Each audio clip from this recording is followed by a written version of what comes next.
Le programme de notre, webinaire. Eh bien, je vais commencer par vous faire une brève présentation du COLEAD du département Market Insights ou, information sur les marchés. Nous, donnerons ensuite la parole à la personne qui va nous, faire une présentation sur, l'étude sur le secteur de l'avocat, qu'il s'agisse de la pulpe, de l'avocat congelé ou de l'huile d'avocat. Nous aurons donc une présentation qui sera suivie d'une session questions et réponses. Nous aurons donc un webinaire qui devrait durer près de 45 minutes, soit un peu moins que ce que nous avons l'habitude de faire. Et au terme du webinaire, vous en saurez, je l'espère, davantage sur le rôle du COLEAD du département Market Insights, ce que fait ce département, ce que nous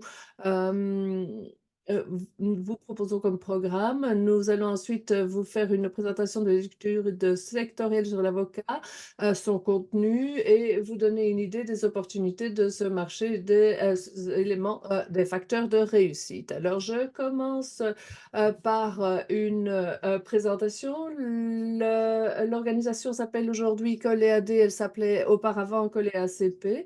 Nous avons célébré notre 15e anniversaire, ce qui veut dire que nous sommes là depuis un certain temps. Nous sommes une organisation sans but lucratif qui regroupe près de 500 participants de 49 pays. Nous associons des acteurs du secteur public et du secteur privé à qui nous fournissons des outils, des connaissances qui nous permettent de mobiliser l'expertise et les ressources dans le secteur de l'agriculture, des fruits et légumes. Nous travaillons donc sur la production agroalimentaire et nous sommes associés à plusieurs programmes soutenus par différents bailleurs de fonds, ce qui nous permet d'étendre le champ d'application de nos travaux. Aujourd'hui, nous parlerons des produits transformés à partir de l'avocat et nous pouvons obtenir davantage d'informations sur les différents marchés de manière à pouvoir suivre et soutenir éventuellement les marchés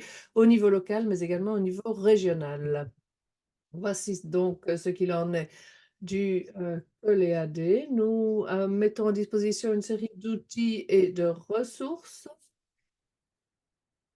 auquel vous, en tant que participant, avez accès aux côtés d'autres bénéficiaires et du public. Nous avons différentes plateformes. Nous avons une bibliothèque en ligne qui est un centre de savoir-faire et de formation. Nous avons également dans cette bibliothèque des guides techniques. Nous avons une plateforme d'apprentissage en ligne qui propose différents cours sur toute une série de thèmes que sont la production, la formation, les aspects phytosanitaires, la gestion et autres sujets de ce genre. Nous avons une page analyse de données où nous pouvons directement avoir accès à des tableaux de bord qui présentent les différents marchés. C'est notre département Market Insights qui gère cette page-là. Cela nous donne accès à toute une série de données sur la production, sur euh,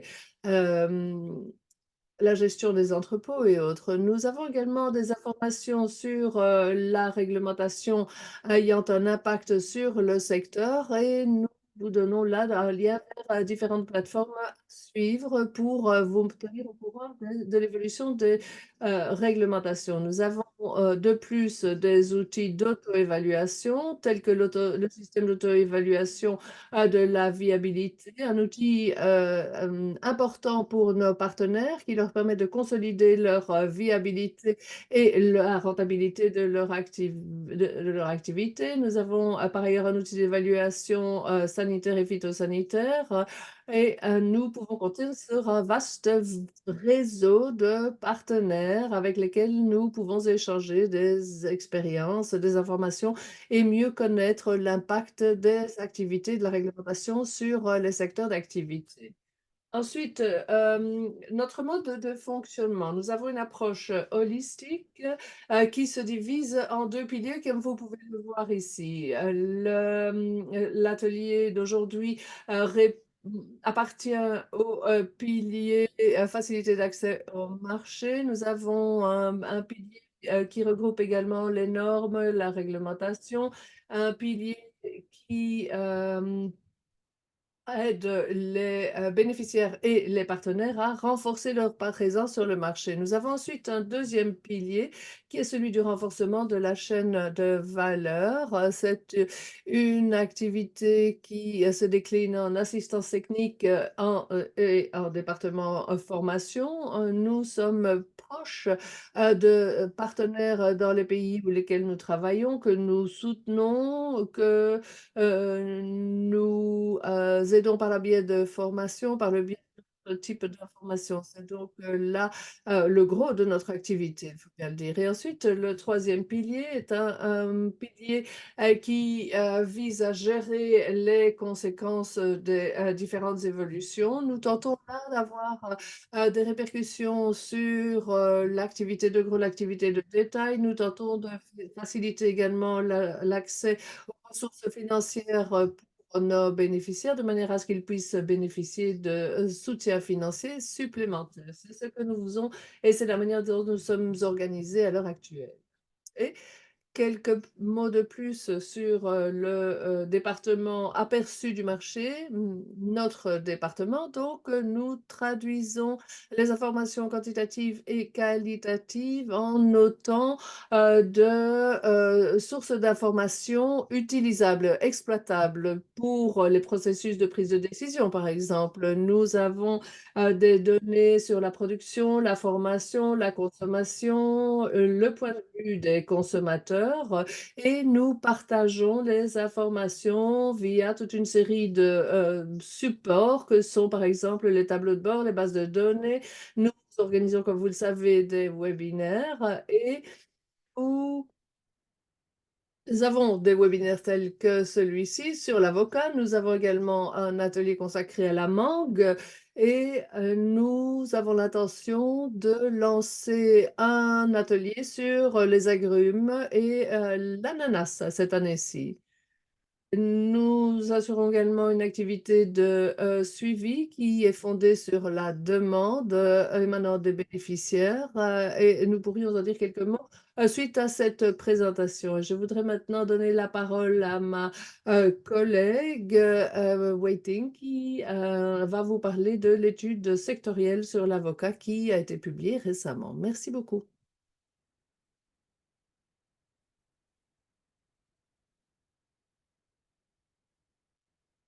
Merci beaucoup. Merci, Koen, pour cette présentation du collège AD et de, notre département.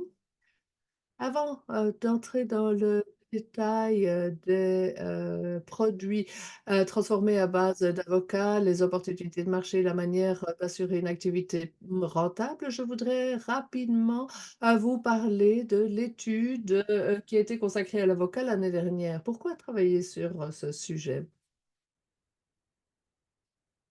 Pour le comprendre, il est important de prendre comme point de départ le marché de l'avocat dans son ensemble.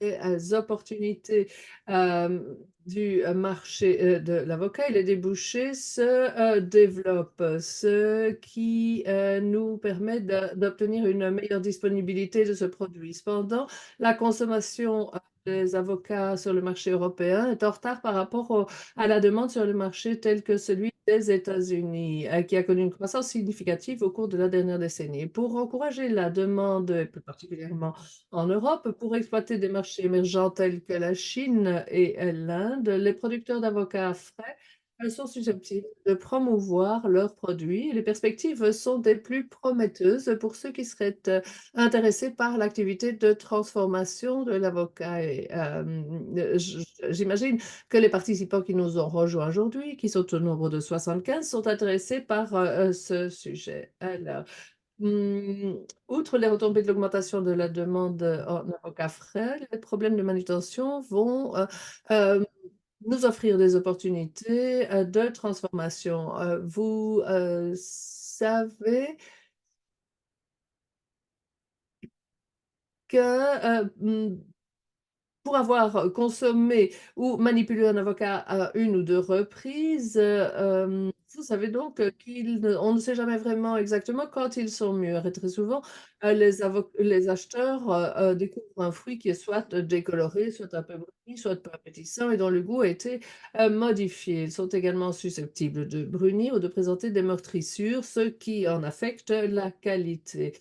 Et les avocats ont une durée de conservation relativement courte, surtout, une fois qu'ils sont coupés ou ouverts, ce qui incite davantage à les transformer pour en préserver la valeur. En outre, la demande augmente, mais elle ne suit pas le rythme d'augmentation de l'offre et en fonction de nos provisions de croissance, l'entrée sur le marché de la transformation pourrait, contribuer à atténuer. Nous avons donc mener, cette étude en nous concentrant sur les 3 procédures, de transformation des avocats les plus courantes, la pulpe d'avocat, l'avocat surgelé et alors nous avons parlé de IQF, qui sont des produits qui sont, congelés, indépendamment et nous avons troisièmement l'huile d'avocat. L'huile d'avocat qui, devrait, être commercialisée. La pulpe d'avocat est celle qui a la plus grosse part de marché. Nous avons également, donc comme je vous l'ai dit, l'avocat surgelé et l'huile d'avocat.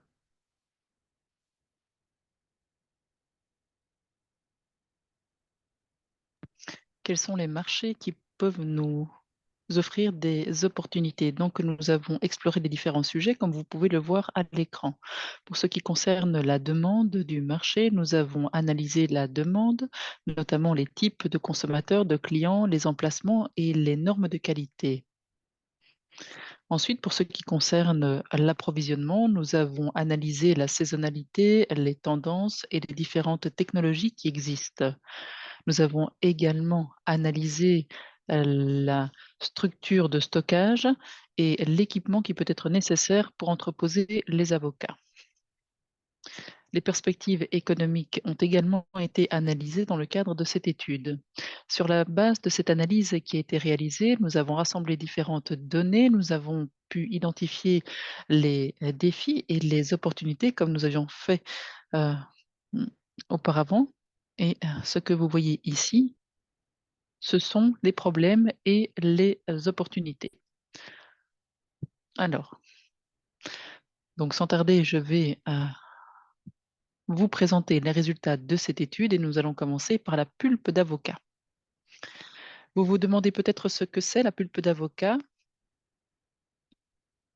et si vous êtes déjà actif dans ce secteur, vous le savez peut-être probablement déjà. En tout cas, c'est ce que vous avez imaginé. La pulpe d'avocat, c'est de la chair d'avocat qui a été mixée. On a enlevé le noyau de l'avocat, on a écrasé la chair et on obtient alors une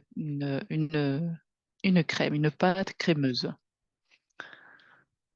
Sur le transparent suivant, on voit l'utilisation qui est couramment faite de cette pulpe d'avocat. La pulpe d'avocat est bien souvent utilisée pour faire des guacamoles, donc tout ce qui a trait à la cuisine mexicaine. C'est utilisé également dans les dips. L'emballage, la texture, la qualité sont importants. Et dans l'industrie alimentaire, la pulpe est utilisée également pour remplacer les avocats frais. Il y a toute une série, notamment de problèmes qui sont liés au traitement des avocats frais, comme on l'a vu. Et puis, la pulpe d'avocat est également utilisée dans des aliments qui sont déjà emballés, comme par exemple les smoothies ou les aliments pour bébés. Alors, pourquoi choisir la pulpe d'avocat? Eh bien, tout d'abord, il a un avantage très clair par rapport aux avocats frais. Premièrement, le goût est parfait. Les avocats sont cueillis lorsqu'ils sont à bonne maturité. Ils sont naturels. C'est l'option la plus naturelle. Ils sont emballés, ils sont envoyés et donc ils conservent leurs caractéristiques. Et donc cela promet une expérience consommateur de haut niveau. La durée de conservation est plus longue que pour les avocats frais. La texture et la couleur sont parfaites. Et puis, en plus de tout cela, Les progrès au niveau de la technologie font que cette pulpe d'avocat peut être entreposée en dehors d'un réfrigérateur, à température ambiante. Intéressons-nous maintenant aux différents marchés, aux différents emplacements géographiques. La pulpe d'avocat, on l'a vu, ça peut être une bonne solution alternative aux avocats frais, compte tenu de son excellente qualité. On a analysé les importations et les prix des avocats frais et on a pu voir quelles pourraient être les demandes en matière d'importation. Ici, sur ce graphique, vous voyez les différents volumes par milliers de tonnes, les prix par kilo des avocats frais qui sont importés dans les différents pays. Si l'on regarde cela par valeur, eh bien, on peut voir en partant de la gauche, en allant vers la droite, en ordre décroissant du prix par kilo, donc les petits points orange sur le graphique. On commence avec l'Allemagne, la France, le Japon, le Royaume-Uni et les Pays-Bas. Ça, ce sont les pays qui sont les marchés les plus prometteurs du point de vue des bénéfices. Alors, que cherche-t-on comme avocat? La pulpe d'avocat remplace donc les avocats frais et on pourrait s'attendre à ce que les acheteurs cherchent un produit qui leur donnera une expérience qui sera semblable à celle des avocats frais. Et donc, il y a certaines spécifications à respecter. Il y a une variété bien spécifique qui convient particulièrement, c'est la variété As. Pour ce qui concerne l'apparence, on cherche surtout des avocats verts qui ressemblent donc aux avocats frais. La durée de conservation doit varier entre 18 et 24 mois. Et cela soulève donc des questions intéressantes dont nous parlerons lors du transparent suivant. Généralement, il n'y a pas de conservateurs qui sont utilisés et ce sont des produits aussi propres que possible. Des stabilisateurs peuvent être utilisés. L'acide citrique et l'acide ascorbique, ce sont quelques-uns parmi d'autres. Les conditions d'entreposage, elles vont au-delà de 18 degrés, donc à température ambiante. Donc ça, c'est une bonne température pour la pulpe d'avocat. Et ensuite, pour ce qui concerne l'emballage, par rapport à la durée de conservation et pour maintenir l'intégrité du produit, les petits paquets sont privilégiés de 1 kg, 2 kg, 5 kg. Ça, c'est ce qui est demandé par les clients. Les produits sont envoyés dans des sacs sous vide dans les dimensions que l'on vient de mentionner. Et bien souvent, ce sont généralement des sacs qui sont préformés et on envoie des paquets de 6 sacs, de 1 kg chacun. Alors, cela pose une question. Comment peut-on atteindre cette durée de conservation qui varie de 18 à 24 mois? Eh bien, la réponse se trouve dans la technologie utilisée pour pouvoir produire et transformer ces avocats et cette pulpe d'avocat. Et la technologie, c'est la pasteurisation à haute pression, HPP en anglais. La pasteurisation à haute pression, eh bien, c'est une technologie qui fonctionne en appliquant une pression intense aux aliments. Cela permet de tuer tous les micro-organismes nuisibles. Et contrairement aux méthodes traditionnelles, eh bien, cela n'a pas d'incidence sur le goût, sur la texture des aliments. Donc voilà comment cela fonctionne. Le produit est emballé dans ces sacs bien particuliers dont on a parlé. Il se retrouve dans une chambre à haute pression. La pression au sein de la chambre augmente et ce processus permet de garantir la fraîcheur du produit sans en altérer les différentes caractéristiques organoleptiques. On peut traiter environ 270 kg par heure. Et si on augmente le nombre de matériel, eh bien, on peut atteindre 3 tonnes par heure. Donc tout cela dépend des capacités, du nombre de matériel et le coût peut varier entre 700 000 € et 3 millions d'euros. Donc cette technologie HPP a également des limites. Les coûts d'exploitation sont très élevés, les machines spécialisées qui sont nécessaires, eh bien, doivent pouvoir exercer, 600 mégapascales de pression et donc c'est une pression qu'il faut pouvoir, maintenir. Cela requiert beaucoup d'énergie, cela crée également des, déchets, donc ce n'est pas négligeable et tous les, micro-organismes, notamment les vers, et d'autres micro-organismes peuvent ne pas être éliminés. Donc voilà pour ce qui concerne la pulpe d'avocat. Il y a des facteurs de réussite qu'il faut garder à l'esprit. Donc c'est une technologie, c'est, un marché qui repose sur, la technologie et pour garantir la durabilité commerciale de ce secteur, eh bien, il faut pouvoir maximiser, optimiser la production. On peut diversifier aussi l'éventail de, produits pour essayer d'être plus attrayant. Les systèmes HPP permettent, d'emballer de manière sûre les différents, aliments et de les, certifier.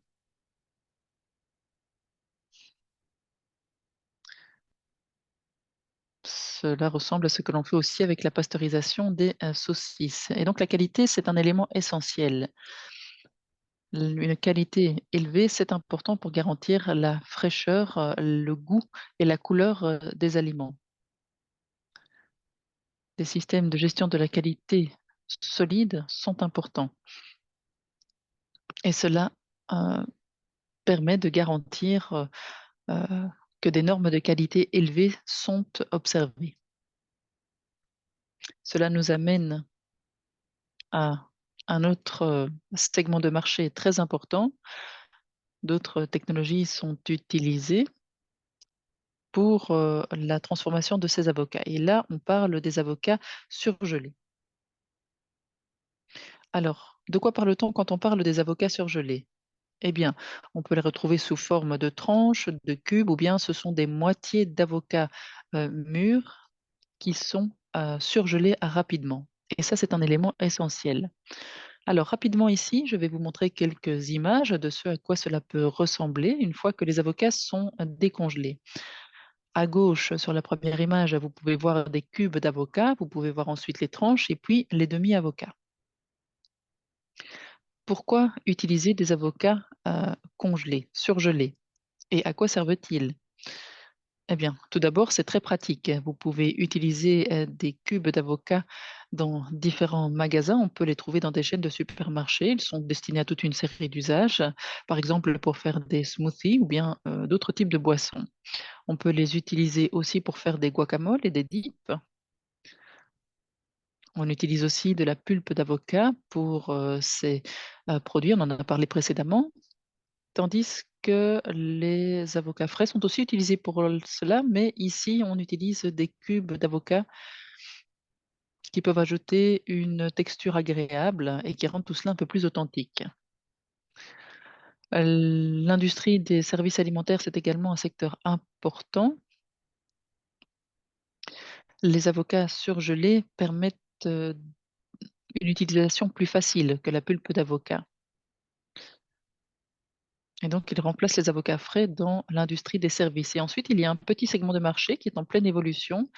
C'est celui des ingrédients alimentaires qui sont, emballés et ici, on a par exemple à l'écran des frites d'avocat. On peut les utiliser aussi dans des, pizzas.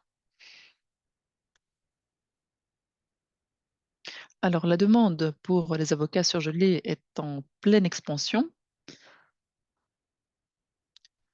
On a les bénéfices des avocats, frais sans les problèmes et les avocats surgelés durent beaucoup plus longtemps que, les avocats frais. Il y a une durée de conservation de plusieurs années par rapport aux avocats frais. Ensuite, ils sont plus solides, plus robustes et donc il est plus facile de les manipuler. Ils sont, cueillis lorsqu'ils sont parfaitement mûrs et donc cela permet de garantir la bonne qualité du produit.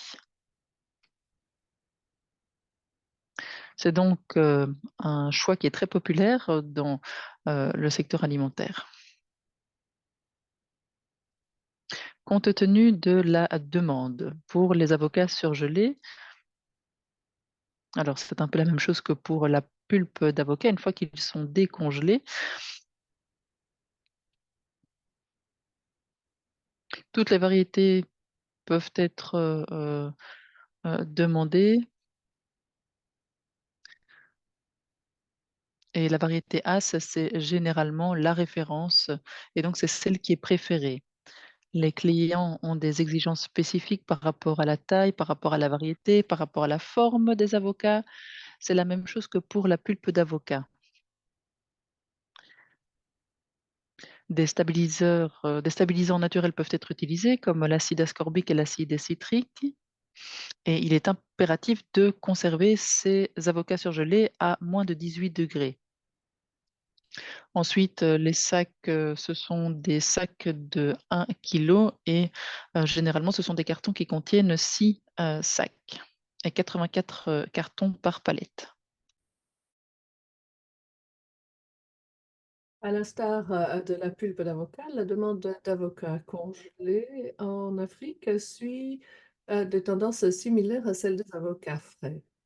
En d'autres termes, des pays tels que l'Allemagne, la France, le Japon, le Royaume-Uni et les Pays-Bas sont des marchés extrêmement lucratifs ou potentiellement lucratifs pour augmenter les profits issus de la vente. Cela semble un peu trop beau pour être vrai. Lorsque que l'on considère l'avocat congelé, il est nécessaire de comprendre que le succès exige des investissements de départ conséquent et une capacité de production substantielle. Contrairement aux opérations à plus petite échelle, la transformation des produits congelés est une opération à grande échelle, ce qui signifie que des investissements importants doivent être consentis pour pouvoir mettre en place l'infrastructure et l'équipement requis. De plus, la capacité de production doit être, considérable de manière à répondre de façon efficace aux demandes du marché. Voici ici, une image, de la machine, qui permet de congeler rapidement, les avocats. En règle générale, cette machine peut congeler 3 tonnes d'avocats par jour, ce qui veut dire que vous pouvez traiter environ 24 tonnes d'avocats, par équipe de 8 heures ou 72 tonnes par jour. Le coût de cette machine, incluant le transport et la construction d'un espace approprié, tourne autour d'1,6 million d'euros pour un matériel européen tel que celui qui est proposé par le fabricant suédois Octofrost ou un montant d'1,1 million d'euros pour du matériel chinois. Ce sont des investissements considérables, mais la capacité de congélation est importante. De manière générale, on peut s'attendre à produire environ 72 lots de produits finis par jour.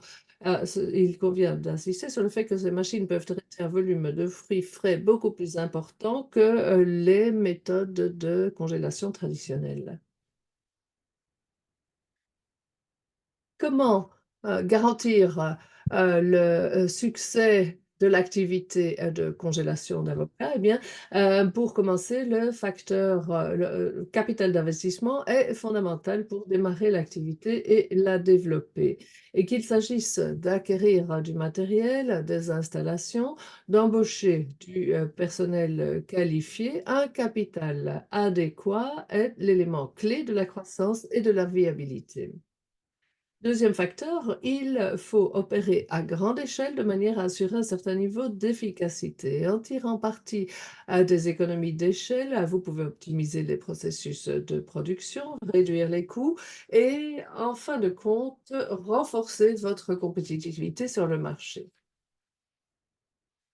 Troisièmement, il est indispensable d'atteindre l'excellence dans les opérations et l'approvisionnement. Et pour ce faire, il faut prêter une attention méticuleuse aux détails de chaque étape de la production, depuis la sélection des avocats de meilleure qualité jusqu'à l'utilisation des techniques de congélation de pointe, raison pour laquelle nous nous concentrons ici sur la technologie IQF ou congélation individuelle. Enfin, Des stratégies de marketing efficaces sont également un facteur prépondérant dans la conquête de parts de marché et le développement de l'image de marque. Qu'il s'agisse de campagnes publicitaires ciblées ou de l'engagement des consommateurs sur les plateformes de médias sociaux, des répertoires B2B, une approche commerciale bien pensée peut augmenter votre visibilité et assurer la fidélité de votre clientèle.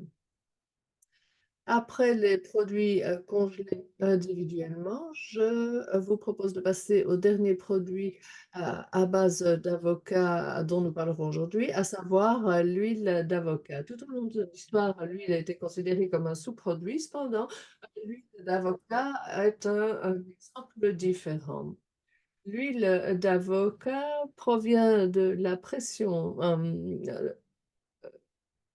de l'activité, de presse de la chair d'avocat, parfois même en incluant la peau. Cela lui donne un goût assez doux et la rend riche en nutriments. De plus, elle supporte des températures élevées sans brûler rapidement et ce point de fumée élevé, permet, de l'utiliser pour la friture, la cuisson, bien d'autres, activités encore. C'est une excellente alternative à des huiles telles que l'huile de tournesol, par exemple. Alors, cette huile d'avocat est encore, un produit de niche, mais les consommateurs peuvent cependant, hem, trouver un avantage, en l'utilisant dans des produits alimentaires, tels que, dans les sauces pour salade ou ingrédients, de produits, véganes. Vous avez ici un exemple de mayonnaise, végane qui n'est pas produite à partir, d'œufs, mais à partir d'huile d'avocat. Alors, l'huile d'avocat est également utilisée dans la cosmétique, dans, des produits tels que les produits nettoyants, les crèmes hydratantes et les lotions pour le corps. Qui plus est, ses bénéfices pour la santé sont de plus en plus reconnus, ce qui conduit à son adoption et utilisation dans certains compléments pharmaceutiques et nutraceutiques. Et, nous avons donc toute une série d'avantages associés à cette huile d'avocat qui contiennent des acides gras sains et qui ont des répercussions sur le taux de cholestérol. Il a également un point de fumée élevé, comme nous venons de le dire, avec l'essence des régimes à base de plantes et de régimes végétaliens. La demande en graisses plus saines, telles que les graisses contenues dans l'huile d'avocat, ne cesse de croître. Et cette tendance encourage les consommateurs à se détourner des huiles faites à partir de graines qui sont peut-être moins saines. Cela explique également pourquoi la vente d'avocats répond à ces préférences et évolue considérablement.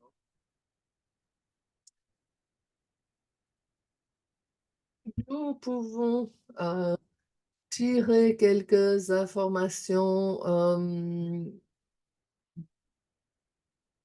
des marchés à de l'huile d'olive pour, arriver à évaluer l'évolution de l'huile d'avocat pour laquelle nous ne disposons que de peu, de données. Vous voyez que les principaux importateurs, sont les États-Unis, l'Italie, le Portugal, l'Espagne et l'Allemagne, ainsi que la France. Ce sont, des, pays où les volumes d'importation sont importants et si l'on considère le prix, L ces marchés dont je viens de parler sont des marchés où les consommateurs sont prêts à payer un prix plus élevé pour des produits qu'ils considèrent comme étant plus sains et ce sont donc, des consommateurs qui, se tourneront vers, un marché plus onéreux, des produits plus onéreux. Alors selon les études, que nous avons pu mener, nous nous sommes rendus compte, que, la demande était, élevée et que certaines spécifications de produits sont des éléments, des facteurs clés pour le marché. Que l'on considère, l'huile, non filtrée par rapport à l'huile, vierge, chaque marché, a des résultats différents. Nous, pouvons parler, par exemple, de l'apparence, des avocats, d'un vert pâle, à la, chair, assez ferme qui, dispose d'une durée de vie assez importante, la saveur est d'une saveur assez subtile. Vous avez là des touches d'avocat. Les conditions de, stockage, sont, des conditions, à la température ambiante, à l'abri du soleil et avec un contrôle de l'exposition à l'oxygène. Si l'on considère par contre l'huile, vierge, la couleur est également une couleur vert pâle, une chair assez ferme avec, des touches subtiles d'avocat. La durée de vie est de nouveau de 12 à 19 mois. Cela doit être stocké à température ambiante également, à l'abri des rayons du soleil et à nouveau avec un système de contrôle de l'exposition à l'oxygène. Et que l'on parle de l'huile non filtrée ou de l'huile vierge, à savoir un marché que j'appellerais de luxe, nous devons suivre quelques étapes clés et c'est là l'élément dont je voudrais vous parler maintenant. Quelles, sont les, différences, entre les différentes huiles? L'huile vierge d'un côté, l'huile en, vrac. Pour l'huile en vrac, le taux d'acidité peut être plus élevé. Là, on peut utiliser des fruits qui sont, par exemple, des fruits meurtris de moindre qualité. On peut donc utiliser des produits plus locaux. La production, locale se fait en, barriques et en conteneurs, ce qui le prix de vente et la valeur de ces produits est une valeur qui est inférieure à celle du, produit vierge. Le produit, hem qui correspond à l'huile vierge est, un produit qui vient d'un fruit, impeccable en termes de qualité, dont la variété préférée est la variété Hass. Cette huile vierge est produite en plus petit volume, pré-emballée ou, emballée, sous des, formats, spécifiques. La valeur de ce produit est bien évidemment une valeur plus élevée et enfin, pour, pouvoir assurer une activité fructueuse, nous vous suggérons quelques étapes. Tout d'abord, il est indispensable d'adapter la qualité, de votre produit au marché concerné. Si vous décidez de vendre, de l'huile non filtrée, vous vendrez probablement en vrac à prix inférieur à des négociants qui privilégient la quantité. Alors que, si vous optez plutôt pour les huiles vierges, vous vous adresserez à des opérateurs commerciaux qui privilégient la qualité même si cela implique de plus petits volumes. Il est indispensable de comprendre la dynamique du marché mondial et d'aligner vos produits au segment de marché concerné. Pour certains fournisseurs, la meilleure stratégie concerne à cibler le marché local, ce qui peut vouloir dire qu'il faut approvisionner, pardon, exclusivement les marchés locaux si l'huile d'avocat est une huile de qualité inférieure ou si les quantités sont limitées. Les marchés jouent bien évidemment un rôle important dans le commerce de l'huile d'avocat, surtout si l'on considère que de nombreux pays producteurs d'avocats vendent localement des produits conditionnés et des huiles de marque. Voici donc les produits que nous souhaitions vous présenter, associés aux possibilités de, commercialisation et à quelques conseils, de lancement, d'une activité de production, de transformation. Nous vous invitons maintenant à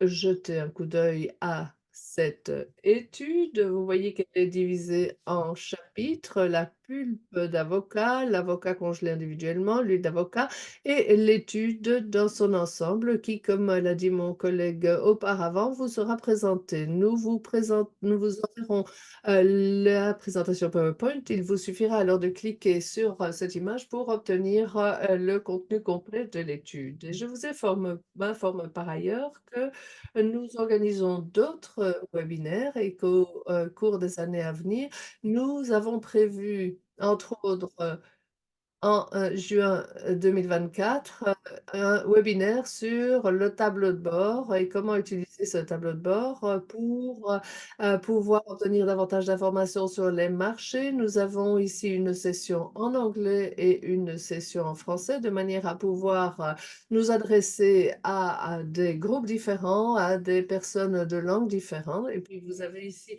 une série de liens vers notre site internet, vers la bibliothèque électronique, les plateformes, la plateforme Agrafo par exemple, où vous pourrez avoir accès à la formation des formateurs, la plateforme du learning Coléadé et des informations sur, les marchés, l'évolution des marchés ainsi que leur traduction et si vous avez des questions, n'hésitez pas à nous les poser. Vous pouvez également, nous envoyer un courrier électronique pour procéder à un retour d'informations et vous adresser à nos différents collègues et nous en sommes maintenant arrivés à la session questions et réponses. Je vois que les questions ont été posées, sur le chat et je suis sûre que vous serez impatient d'aborder ces différentes questions. Je vais, passer en revue les différentes questions. Nous allons tenter de répondre à certaines d'entre elles. Une question a été posée par rapport, aux, produits de congélation, savoir s'il y a d'autres technologies disponibles pour, le faire. La technique, de congélation individuelle est en général la plus utilisée et la plus adaptée, mais il existe bien évidemment d'autres techniques que nous n'aborderons pas ici. Hem Nous avons un système de congélation par, azote liquide, la, surgélation et autres techniques. Et nous pourrions bien évidemment, prévoir une petite section sur les autres techniques de congélation, les passer en revue de manière à savoir si elles peuvent s'appliquer ici ou pas. Comme je vous l'ai dit, nous partagerons avec vous l'enregistrement et les diapositives. Une autre question a été, posée par rapport à la technologie, HPP, en Afrique. Nous ne pouvons pas vous donner de nom d'entreprise, mais, nous, étudierons un peu le travail, qui est fait, par, d'autres, entreprises, pour nous allons entrer en contact avec ces entreprises de manière, à ce qu'elles puissent, nous partager leur expérience. Il y a une autre question dont la réponse se trouve dans la présentation. Vous pourrez donc trouver la réponse dans l'enregistrement ou bien dans les transparents qui vous seront envoyés. Il y a d'autres questions qui concernent la variété As, qui est généralement préférée. Pourquoi est-ce que cette variété est préférée? Eh bien, la qualité est généralement assez stable. C'est la raison pour laquelle on préfère cette qualité d'avocat. On utilise beaucoup cette variété un peu partout. On importe et exporte beaucoup d'avocats frais As, mais ce n'est pas non plus la panacée. Alors, quels autres avocats peuvent être utilisés? C'est une autre question qui a été posée. Eh bien, cela dépend des exigences en matière de qualité des acheteurs, mais c'est une question que nous pourrons explorer un peu plus avant et nous vous transmettrons les résultats de nos recherches. D'autres questions? Est-ce que vous souhaiteriez répondre aux autres questions? Je m'adresse à mes collègues.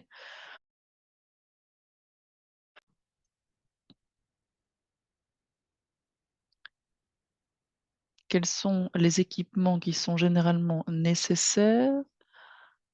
Ça, c'est l'une des questions. Oui, peut-être qu'on peut répondre à celle-ci.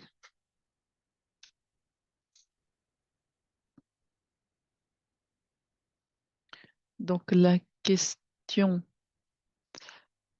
posée, oui, donc on n'a pas parlé, du matériel qui est, nécessaire pour presser l'huile. L'huile est pressée à froid et cela requiert, certains équipements, certains matériels, notamment pour, enlever, le noyau et puis il y a tout ce qui est nécessaire pour mixer. Vous pouvez avoir, des appareils mécaniques qui vous permettent d'avoir une pâte, crémeuse. Ensuite, vous avez le matériel qui permet, de séparer l'huile du reste du, produit, du reste du fruit. Donc ça, c'est la procédure qui est généralement, suivie. Pour ce qui concerne, les estimations de coûts pour la ligne de production, les machines italiennes, et si on est à une capacité de 3 tonnes par heure, on est à 3 000 environ.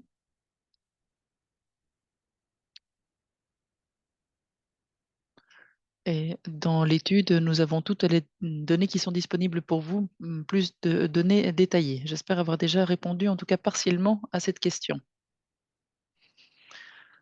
Je vois qu'il y a beaucoup d'autres questions qui sont postées dans le chat, mais le temps